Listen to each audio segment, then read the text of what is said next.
you, Ms. Hutchinson. Today, we're going to be focusing primarily on the events of January 5th and 6th at the White House. But to begin and to frame the discussion, I want to talk about a conversation that you had with Mr. John Ratcliffe, the Director of National Intelligence. And you had this conversation in December of 2020.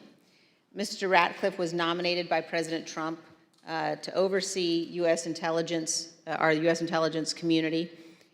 And before his appointment, Mr. Ratcliffe was a Republican member of Congress. As you will see on this clip, Director Ratcliffe's comments in December of 2020 were prescient.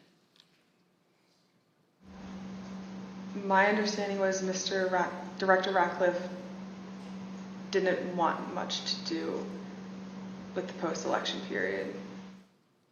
Director Ratcliffe felt that it wasn't something that the White House should be pursuing. It felt it was dangerous for the president's legacy. He had expressed to me that he was concerned that it could spiral out of control and potentially be dangerous, either for our democracy or with the way that things were going for the 6th. When you say it wasn't something the White House should be pursuing, what's the it?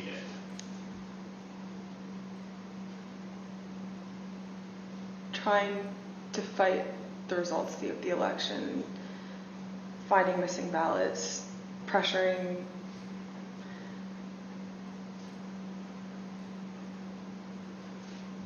filing lawsuits in certain states where there didn't seem to be significant evidence, and reaching out to state legislatures about that. So pretty much the way that the White House is handling the post-election period, he felt that there could be dangerous repercussions in terms of precedent set for elections, for our democracy, for the 6th. He was hoping that we would concede. So, Ms. Hutchinson, now we're going to turn to certain information that was available before January 4th and what the Trump administration and the president knew about the potential for violence before January 6th.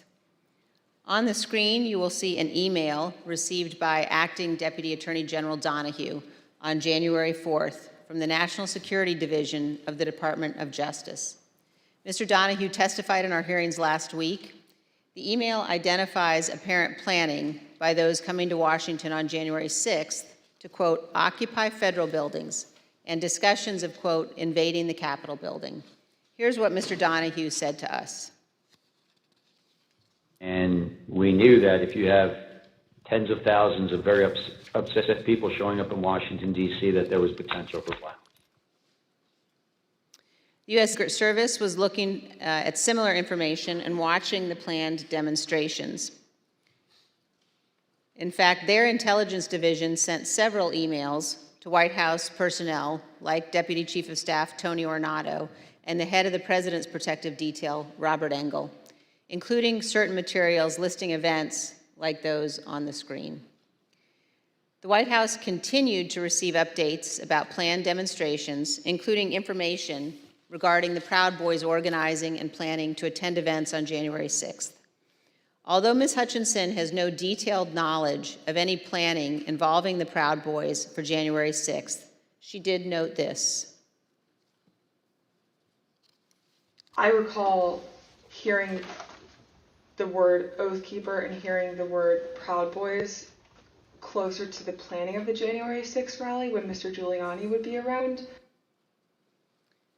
On January 3rd, the Capitol Police issued a special event assessment.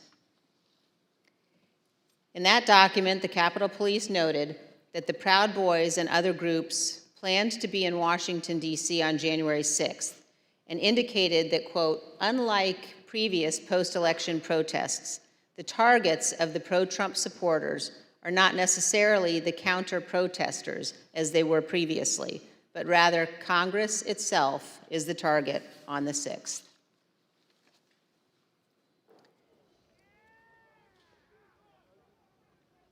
Of course, we all know now that the Proud Boys showed up on January 6th, marched from the Washington Monument to the Capitol that day, and led the riotous mob to invade and occupy our Capitol.